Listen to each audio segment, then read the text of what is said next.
All right. Okay, so I just finished rewatching Mighty Morphin Power Rangers Once and Always. I have my instant reaction video already up, and for a true review, I think I pretty much said everything I needed to in that video, so if you're curious on all the full thoughts, check that one out. But in this video, I'm going to be focusing on continuity issues that still exist with Power Rangers that were not fixed by this special. Some may be even worsened, some more questions arisen. I'm going to go over all that right now. I got a couple notes. Let's look through them all. The first one I have here is just all about Billy. We didn't really get too much of an answer of when he came back, how long he's been back. He has a full company that's, I guess, is doing well. So no real clue about when he came back. If you don't know, at the end of Zeo, he goes to Aquitar because he was aging, and he goes there to try to fix it. I guess he does fix it, and he ends up falling in love with Celestria, some Aquatarian that lives there. And that's where he was last seen. He's in some morph sequences in Power Rangers before, but a lot of Rangers are shown there morphed, but it's not. Is it really them? I don't know. But this is the first time we really see him back on Earth. He has an established company with Cranston Tech, a lot to go over there. So we just didn't get an answer of when he came back. I guess he's still in a long-distance relationship with Celestria, because at the end, I think it's alluded to him going back and visiting her at Aquitar, talking about stopping off at Miranoi, which I'll get to Lost Galaxy stuff in a second. I had some questions there. But yeah, he's back with no explanation. Not a major thing, nothing major. And then I just wanted to address this one because I saw some people not understanding it about how Rita is back. So this next point is just explaining that one. Some people were wondering how she came back if she got purified by Zordon even after seeing the special. I still saw some people wondering. I guess they just kind of missed this part in this episode where they talked about it. While Billy's looking for Zordon, he accidentally finds the shattered evil, the spread out evil energy from Rita. The evil energy was purified from her body. That hasn't changed. That body still goes on to be, I forget her name, the Mother Mystic in Mystic Force, and helps out the Mystic Force Rangers. That still happens. That's still not contradicted in any way, because that body was purified of the evil, and that goes on to be Mother Mystic Mother, whichever. But it was purified, mostly just taken out of her and spread across the universe. And while Billy is looking for the spread out energy of Zordon, instead he finds the spread out evil energy that was within Rita, and that's what comes through. It takes over Alpha 8, and becomes this Robo Rita. I saw some people, I guess they weren't listening during the flashback scene, but in case you missed it, that's how Rita's back. And speaking of Rita, I just have one small question. It's, again, nothing major, but how is she making putties without Finster? You could tell me magic, but it was always Finster in Mighty Morphin.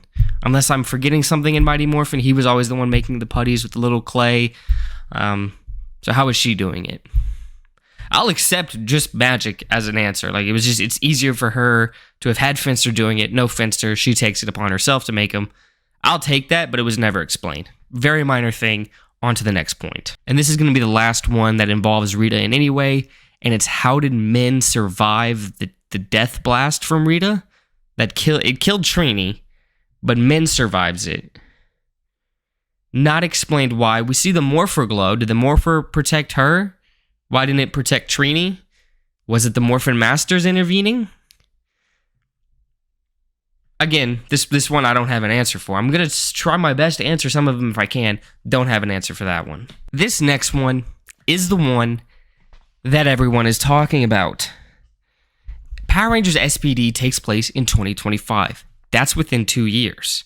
In that show, aliens are already on Earth, they're already integrated, and they're fully living amongst the humans. Right now in Power Rangers, the only aliens living on Earth are Rafconians, and Area 62, and then I guess the one stinky alien from SPD whose name I can't remember. I think he's already on Earth, but that's it. And And SPD should already be established because it's a well-established thing by the time Power Rangers SPD rolls around. We don't see it on Earth at all. The main reason that I think that's an issue is because in Power Rangers SPD, the Blue Ranger, Sky Tate, his dad was a Red Ranger affiliated with SPD, and he died when Sky was a kid. So you can't explain the SPD away. It's like, oh, it's not established yet. It's going to be established like right now on Earth. It should already be established. Tate's dad should already have become SPD Red and die. That should already have happened, but it can't have because SPD's not on Earth yet. But in this movie, this little special, we do see Adam and Aisha wearing SPA uniforms, and they're traveling around space. And honestly, that raises more questions than it answers, because in Power Rangers SPD was formed on Doggy Kruger's planet. Him and his fellow warriors were the original SPD team that he's the lone survivor of when Grum and the Trubian Empire destroys his planet. Are they going to retcon that, and that's no longer the formation of it? Like, maybe it's still technically the first SPD team, but it's based on SPA, which is now like an Earth-originated thing with Adam and Aisha.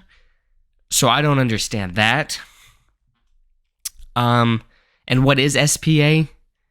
I was hoping it was going to be like Space Patrol Academy, and it was going to be they're training the future SPD Rangers, but from the looks of it, that wasn't. They could still technically be that, and they're just doing these space missions with the Academy, but it looks more like it's Space Patrol Alpha, and they might be retconning the origin of SPD, which I don't know if I like. But it still doesn't explain the timeline of Sky and his dad not being on Earth. So there's different possibilities of what they could do. The SPD season, they could just put it in a different dimension, like they've done with RPM and Dino Charge. But the problem, if they do that, SPD was shown to have a crossover with Dino Thunder. That Dino Thunder was the past of SPD. Like that timeline was the past. Not that it was the origin of it, but it is the past of it. Which is a problem because obviously Dino Thunder, Tommy's there, so any Tommy season now linked to SPD. There's that video where he goes through the history of Rangers, which is all shown to be within the same timeline. Everything from Mighty Morphin up to Dino Thunder within the same within the same universe, which is supposed to be the past of SPD. Then Dino Thunder is shown to be in the crossover in Ninja Steel, with Tommy being there and, other Rangers linking Ninja Steel and any other Ranger team that was shown in that one. And then they were in Beast Morphers. It just, SPD crossover with Dino Thunder pretty much links SPD within the same universe as pretty much every single Ranger team at that point, with the amount of crossovers that this has had. So if it's in a different dimension, how do you explain them when they go to the past, it interacting with the Dino Thunder team? Is Dino Thunder at that point a future, like a possible future as SPD? And there's multiple possible futures, and what we're watching, it just didn't go down that possible path. But the SPD world, that was still the past for them, which I don't know. This is getting complicated. If you're sitting there going, what the fuck is he talking about? That's the problem that we have. So putting in a different dimension kind of puts that as an issue. My guess, they retcon the years. They just say, hey, it wasn't 2025, it was 2050. Something like that. That's all I can think of. Huge questions there. And that's kind of the one everyone's talking about is, you have to explain SPD to some degree. I don't actually care about a tightly woven connected universe. I do like the connected universe in Power Rangers. I like that it is connected, but it doesn't need to be that tight. You would just want to change the years. That's fine. And I don't need huge plot twists, mind explosions of explaining things. I'm okay with throwaway lines. You just clean some stuff up as long as everything's flowing, and when you just do a first watch through, everything's enjoyable. That's what matters most. And then speaking of Ranger teams, when we see Rita's machine and she's got the little minifigures of the different Ranger teams, we see the Lost Galaxy Rangers, which confuses me a little bit because the last time we saw them, they were on Miranoi at the end of Lost Galaxy, with the exception of Leo, who was shown back on Earth in Forever Red. So Leo being on Earth, that's already been shown, and I'm fine with that. But Kai and Damon, they were on Miranoi last time we saw them. How were they on Earth? Because when the Bandora Protocol activates, all the Ranger teams on Earth are supposed to activate. How is the Lost Galaxy Rangers there? Because if you say they just traveled from space to Earth to help with it, how did they get there that much faster than Adam and Aisha, who couldn't help because they were out in space? Because even if Adam and Aisha are farther away, they should be working with a lot more recent tech than the Lost Galaxy Rangers, because their ship went up in the late 90s. They're working with late 90s tech, and Adam and Aisha have like stealth tech and like Billy Cranston technology from more present day space travel. How did they get there before these other teams did? That's what I didn't understand. I didn't understand how they were there. Again, Leo was on Earth last seen. Kai and Damon last seen on Miranoi. With the exception of the legendary battle, which I'm not gonna, really focus on because they're turned into balls of light at the end of like the legendary battle. If I'm remembering correctly, they just get like all teleported away. So I always assumed they just were put back to where they were beforehand. And it's now confirmed that a Morphin Master is what was orchestrating the legendary battle. So it would make sense for them to just take them from where they were and then put them back when they're done. So I don't know how they got there. And it doesn't have to. It's a very easy explanation. My guess is just over the years they have come back, just never been stated. But that's that. And then quickly with another one,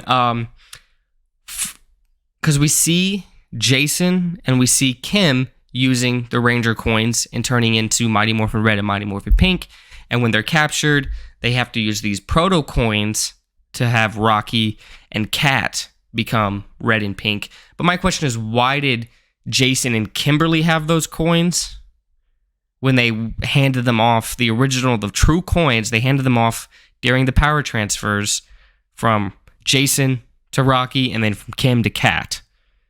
Why do they have the coins and not Rocky and Kat? The only one that actually is kind of explained is Jason, because he is shown in the Beast Morphers one. We do see him getting and having the power coin, the T-Rex power coin.